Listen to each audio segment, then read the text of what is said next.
Well, I had an annoying leak from the gasoline on the Ninja, and I took the tank off and I inspected it and moved it around in every possible position, and there's no leak in the tank, which is great news. But it was leaking underneath the area where this evaporative canister and this little separator are located.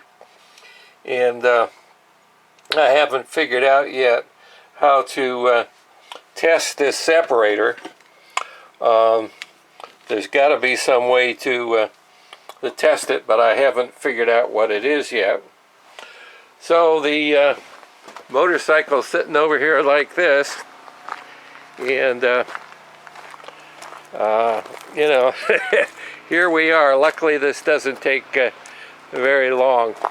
4 screws on the fairing, 2 screws here, pull off 3 tubes in the back and 2 off of the petcock, and the tank comes right off. So looks like a big deal, but it's not.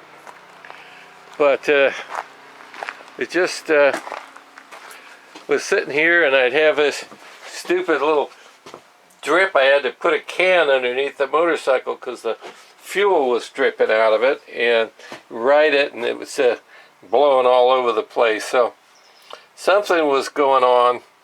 I found some fuel in the lines going to this evaporative canister, and I don't think there should be anything in there but vapor. So something's going on. I just don't know what it is yet.